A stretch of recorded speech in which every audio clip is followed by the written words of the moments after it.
My sister kicked me out while I was pregnant and my parents took her side. So I stopped paying their mortgage. And hey there, I'm a 33-year-old woman raising my lovely 5-year-old daughter on my own. Life hasn't been the easiest, especially since things with her dad didn't go well while I was pregnant. And even after our daughter was born, he wasn't faithful to me. It hurt a lot. But after she came into the world, I knew I had to take control, so I ended the relationship and kicked him out. That's a story for another day, though. Right now, let me tell you about what's been happening with my family, specifically my sister. After the breakup, I moved back in with my parents. Let's face it, being a single mom is hard, and having family around to help can make a world of difference. For a while, things were manageable. I was working and my parents helped out here and there, although not as much as they had promised.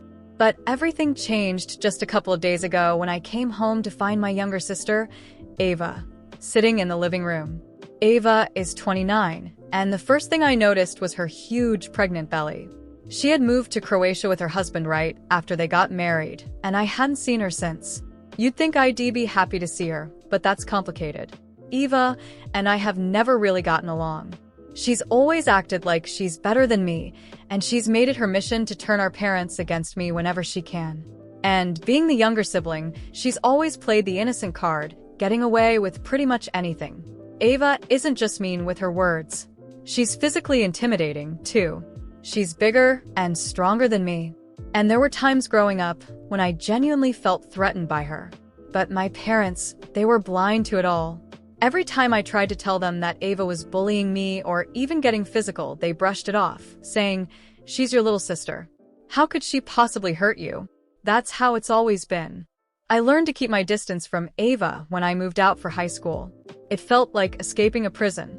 But now she's back, and not just for a visit. She's back for good. When I saw her sitting there, I was taken aback. I hoped she was just back to have her baby, and then leave again. I cautiously asked my mom how long Ava was planning to stay. Before my mom could even answer, Ava yelled from the living room, "I'm here to stay. Do you have a problem with that?" Her tone was sharp, and it was immediately clear that she hadn't changed one bit. Still the same self-centered, narcissistic person she's always been. My mom told me Ava's husband had gotten a transfer back to the States, and though he had company accommodation, they thought it was best for Ava to stay with our parents during her pregnancy and after the baby was born. I couldn't believe what I was hearing. When I had my daughter, I didn't get half the support Eva was getting. I asked my mom if she really had the time to take care of Eva's child, and she replied meekly, "Well, she's still so young. How could she raise a child on her own?" Ava is 29. She's not young.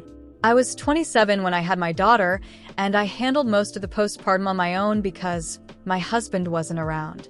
My mom didn't come to help me then, telling me it was just something I needed to learn as part of motherhood. But here she was, bending over backward to help Eva, cooking for her, bringing her supplements, and making her as comfortable as possible. I was furious but kept my cool. The favoritism was always obvious, but this took it to another level. For years I kept my distance from Eva because of it, and now here I was, living in the same house as her again, but this time it wasn't just me I had to think about. It was my daughter. When I separated from my husband, I rented my own place at first, but my dad insisted I move in with them. He said their house was too big for just the two of them, and that they could help with my daughter when I was at work. It seemed like a fair deal. Instead of paying rent for my own place, I could pay rent to my parents and save a bit of money.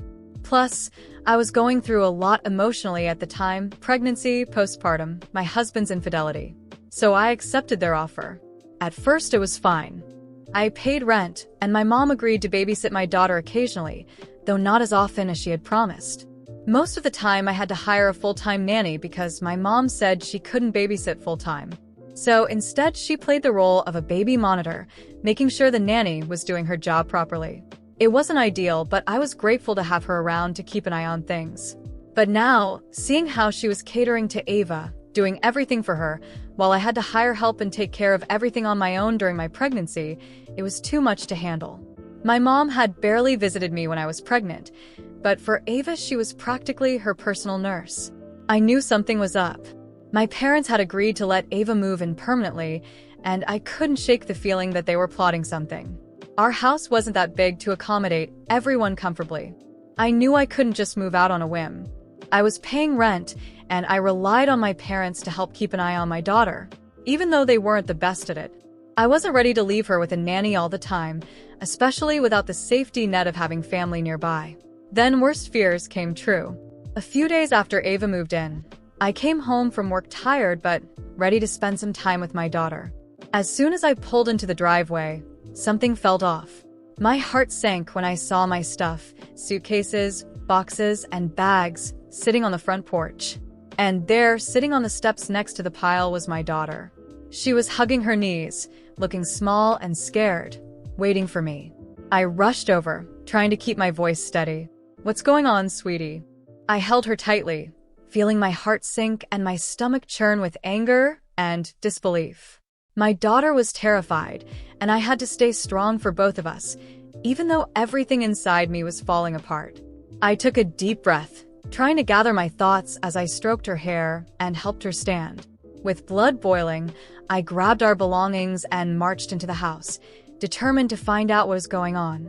As soon as I opened the door, there she was, Ava, sprawled out on the couch, a smug grin on her face, eating like nothing had happened.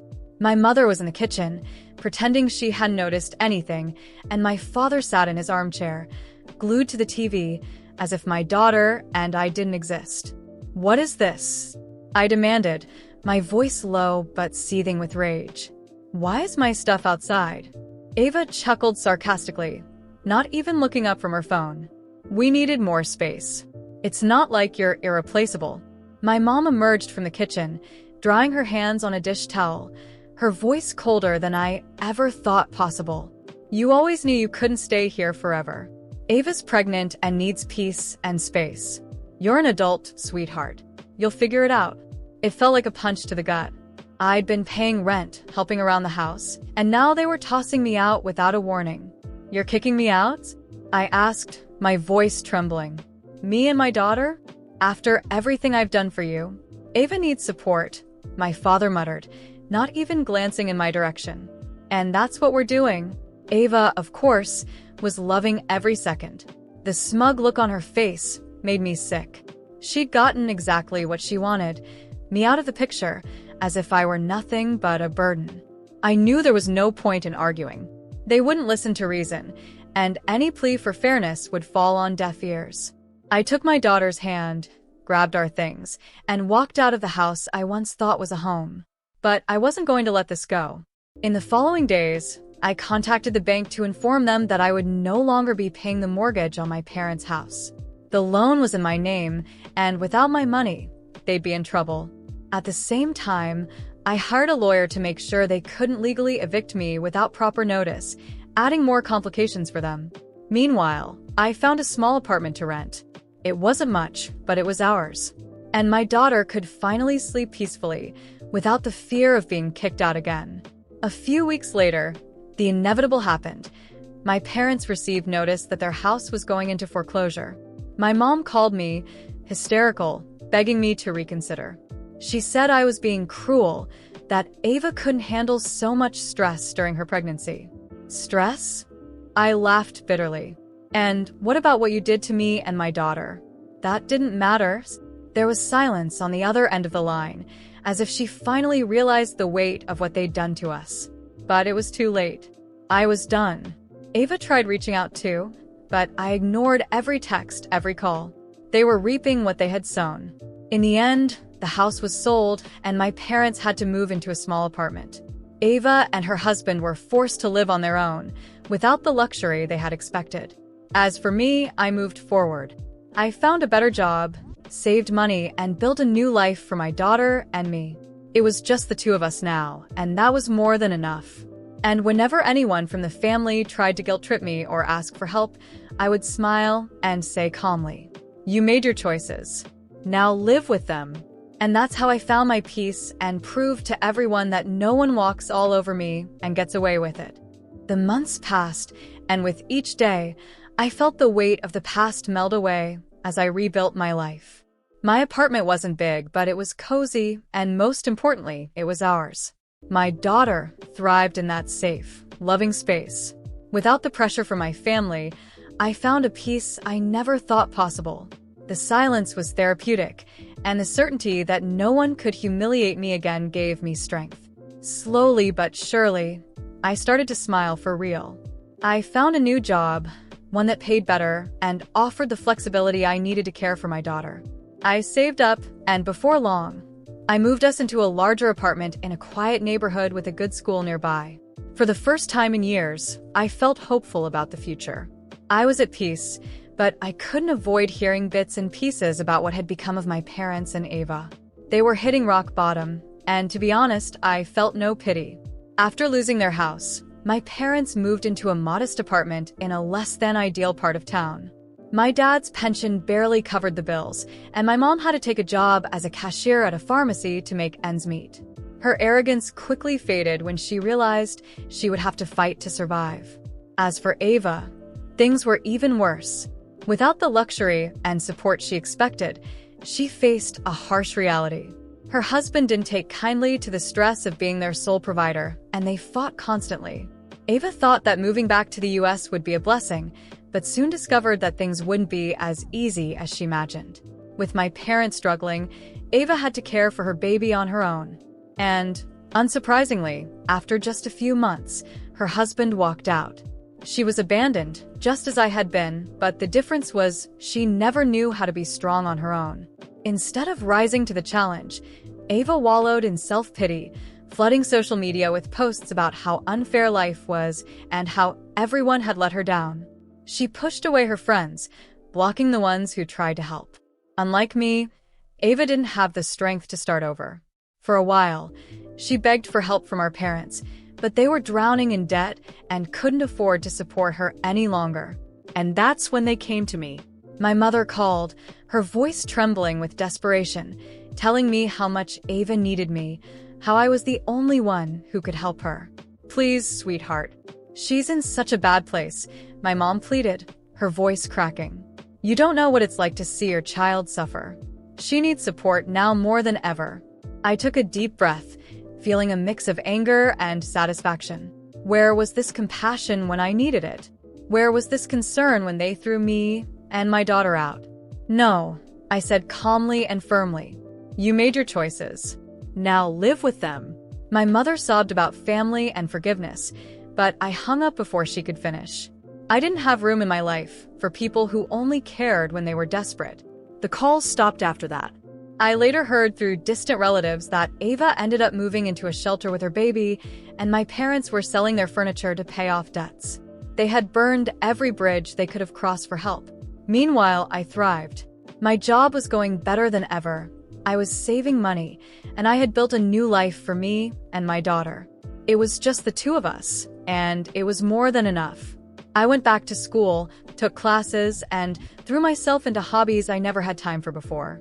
With every new achievement, I felt myself becoming the person I was meant to be before all the chaos. On weekends, my daughter and I explored parks, museums, and took small trips to new places. We didn't need much, just each other and the certainty that the worst was behind us.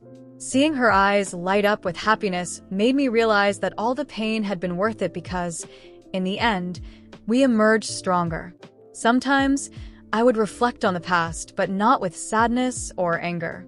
Instead, I felt grateful that they had thrown me out because it forced me to discover my own strength, grateful for the betrayals because they taught me never to settle for less than I deserve, and, most of all, grateful that I found the courage to leave behind those who never valued me. Ava, my parents, and everyone else who wronged me were now struggling to survive, while I flourished. And me? I didn't offer them a single crumb of help. Not even a polite, "I'm sorry." Life has a funny way of paying people back, and I learned that the best revenge is living well and in peace. And so, I moved forward, each day lighter and happier, while those who had tried to break me dealt with the consequences of their actions.